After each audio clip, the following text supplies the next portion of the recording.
Welcome back to my channel. This is an updated tutorial on braidless install, also known as microlinks. First, we're going to start with our leave-in mist and our thermal spray. I'm using from the main choice and ion.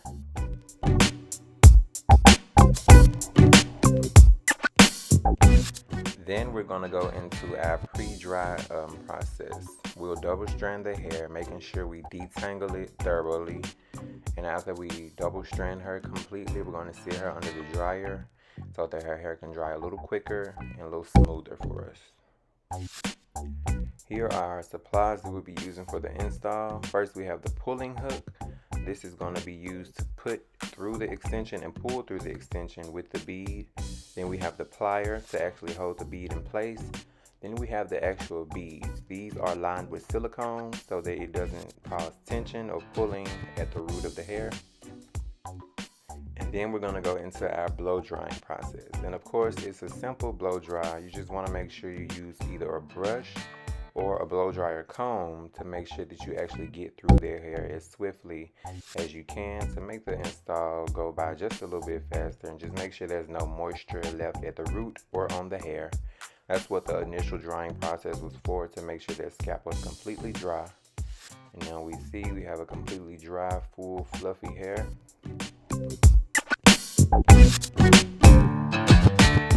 We're now going to go into the parting and sectioning portion, but first we have the Ion Copper Deluxe flat irons, and I also have the Conair Tourmaline flat irons. Then I have a regular hot comb, just a regular thin teeth hot comb. I use all of these throughout the process.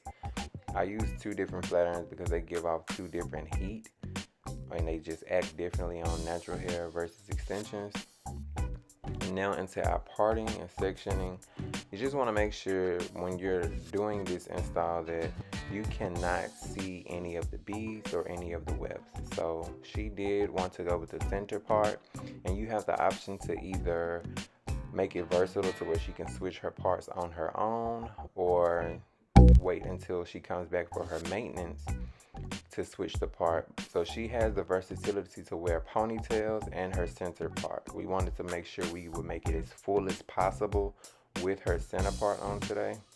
So when she comes back for her maintenance, we'll then make it to where we can switch it out.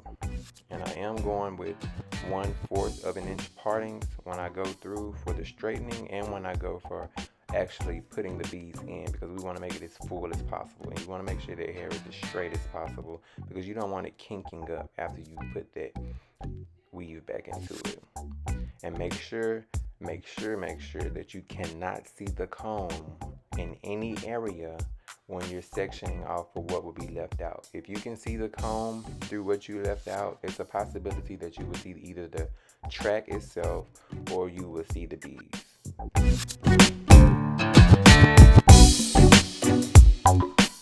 We're going to be using two bundles of 26 and 28 inch. Two bundles is the standard for the microlink install. And I also have the Guy Tang hair lube just to add a sheen and a shine to her hair as I straighten it. You want to make sure you work those products all the way through to the end. And this is what the bead pack looks like when you open it. You just want to get those pliers or scissors or something and just make a little hole, open it up, and just look at what you got, examine them, make sure they're, silicone line. Definitely want to make sure you have silicone. And then we're going to go into the straightening. There's no special way in how I straighten hair. I just want to make sure I shampoo really good and use really good products that actually help treat the hair and add shine and bounce to the hair. So just gonna definitely go through there, like I said, with those 1/4 or 2 inch partings, and make sure you get the hair as straight as possible. I definitely do chase the flat iron with a comb to make sure I get any kinks out and make sure it's just as smooth as we can possibly get it.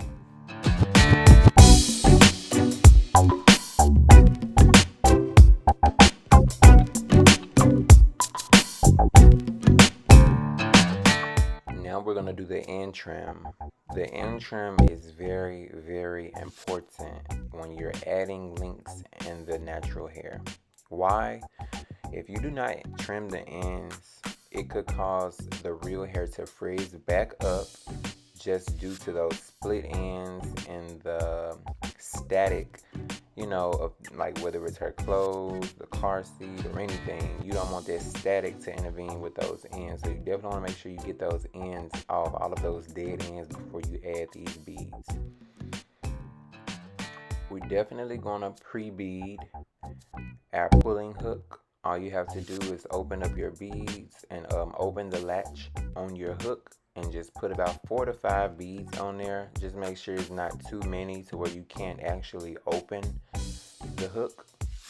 Then we're going to go on and measure the track or weft. They're the same thing. Make sure you measure it out just like a small little bit shorter than what you actually need. I do this because when you actually put the weft down, it will extend a little bit, and also it'll extend as I'm flat ironing it. I flat iron my weft so that they're flexible and so that the pulling hook goes through much more smooth. And so you're just gonna make sure you wiggle at that latch hook opening, and we're gonna make sure it's open, and then we will stick it through the weft. And once you stick it through the weft, you just want to go back up, or make sure it's all the way through first. Then we'll go back up to that area where we're gonna apply it. We're gonna make sure you can either weave it like the weave parting, or you're gonna just get like a small section to pull through the bead. You don't want it to be too much hair, because the thicker the hair, the kind of harder it is to close the bead. You just don't want so much hair in that bead to where it's like stuffed. You don't want to do that. And always make sure that it's centered when you start, because if you center it, you will have even measurements on both sides to go ahead and complete that portion, because you don't want to cut up really small pieces just to make do. You want to just make sure you cut it good that first time, so you have enough room for everything you need to do for that actual initial installation and application. After you put the bead in place, you will then grab your pliers. Your pliers will be used to make sure you actually close that bead so that it actually holds in place what you just did.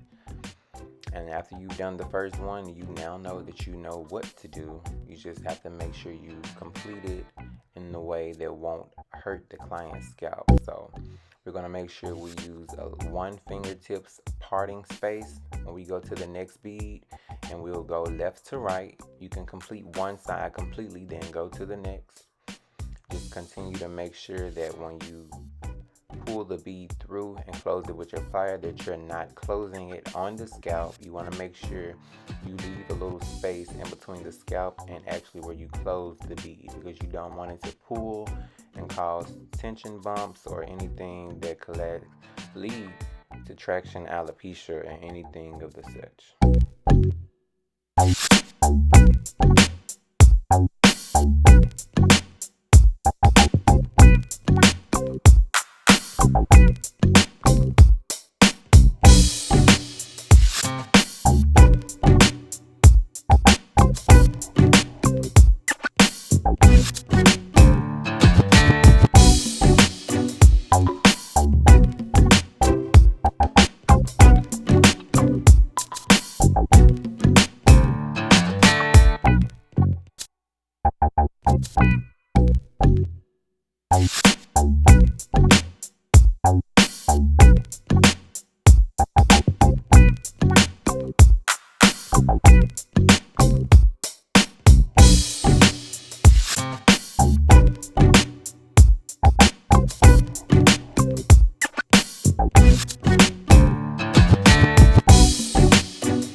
We've now added in our first 4 rows, and so we're just going to check and make sure that our spacing and everything is good. And as we see, it is. The client says she felt no pain as we lifted the area. You can make sure at this time that you are covering well of the tracks. Then we're going to go back into it, definitely remembering to pre-bead that hook. Don't forget that, that's important. That'll make you move a little faster. Then don't forget to center that weft and center that first bead before you start. We're going to work left to right with fingertip spacing.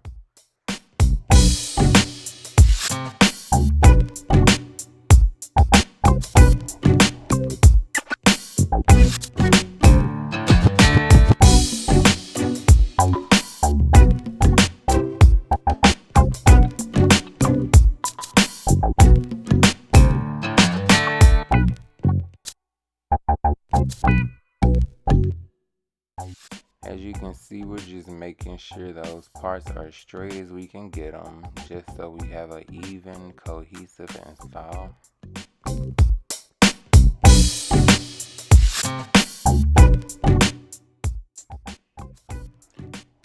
As you can see also, we're still measuring each weft as we go, and we are still flat ironing that weft for flexibility and so that pull hook can go through very easily, because some wefts are really thick and it can really take a lot of time and a lot of strength, you know, just wiggle that pull hook through that weft depending on how thick it is.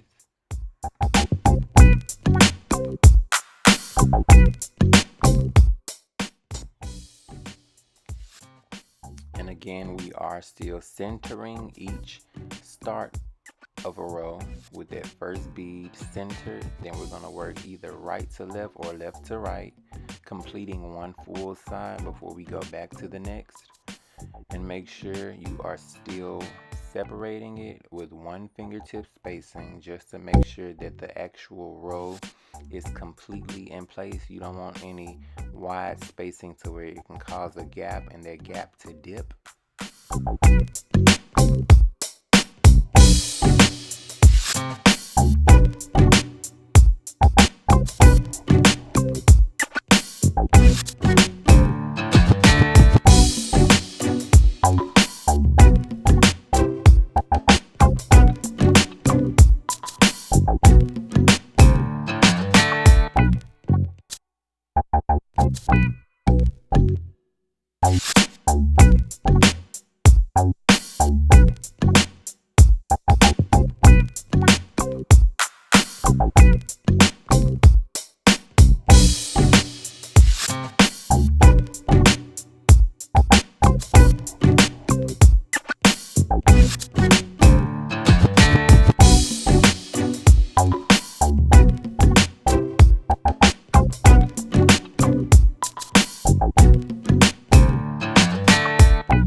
I look at any install that I do kind of like a puzzle piece. You know, one thing for sure, you definitely want to always make sure that you're letting her natural hair cover any track through any row. You want to make sure no beads are exposed at the top of the head. So knowing this going through the head, anywhere you add the hair, you can make different sizes of wefts. You just want to make sure you actually cover that weft and that the finished product won't be revealing anything. But since we do want it to be as full as we can get it, we will be making smaller partings in the middle of her head at the top of the crown, just to make sure we actually feel that space and don't just go in with straight long wefts and minimizing on what we can actually add for the fullness.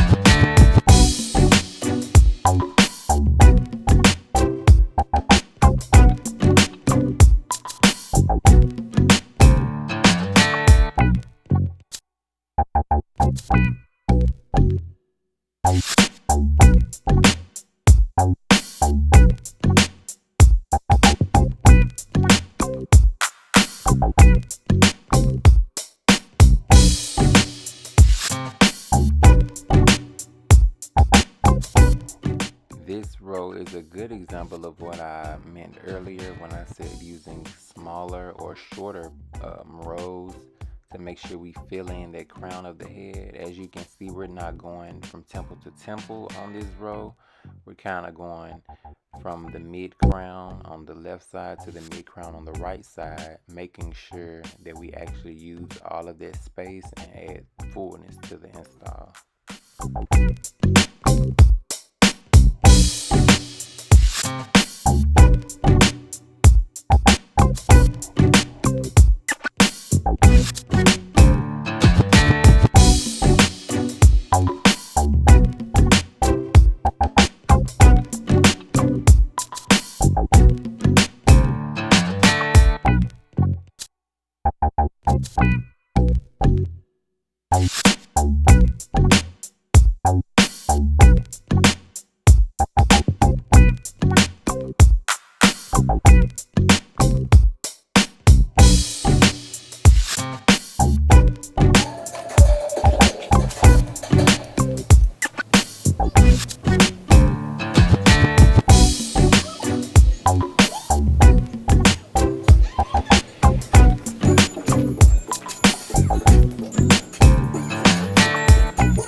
This area we are using shorter parts as well, just making sure from that full area from ear to ear at the front is flat and full. We want to make sure we use those smaller parts just so it doesn't cause any lifting or any ridging when she makes her ponytails.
it to this point in the video, we are now finished with the install. We're now going to go into the straightening of it all. We're going to untwist all of those twists that we did at the beginning of the process to get that leave out of the way. Then we're going to hot comb and flat iron these areas, and then go through everywhere and flat iron it. And we're going to make sure we add more of our styling products. As you can see, she has versatility to do a half up. She can do a full ponytail, and she also can do a bun or the flat look with the center part.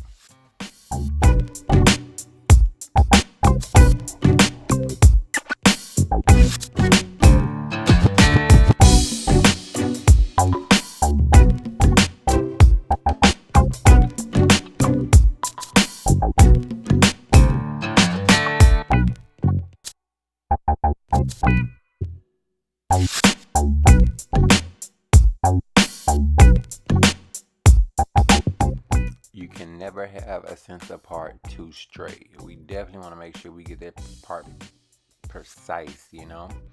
Then we're going to spray more of that styling spray and put more of the hair lube in, just to make sure it's sleek and it's shiny and that it blends beautifully.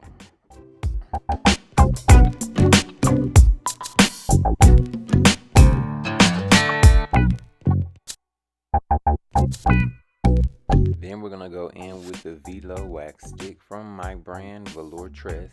This wax stick helps with flyaways, and it helps with taming frizziness, and just adds the overall sheen effect to those edges and those roots. We'll apply this all around her perimeter and on her part. Then we're gonna hot comb it and go forward with the style.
Now we're just making sure it's blended at the front. I'm going to just do a light trim at the front just to give a natural blend with her real hair length.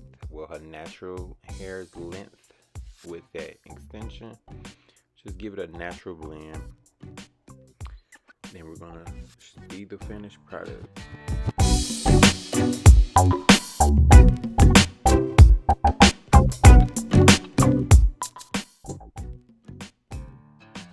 Thank you so much for watching. This has been the tutorial, the updated tutorial on how I install my Braidless MicroLink install.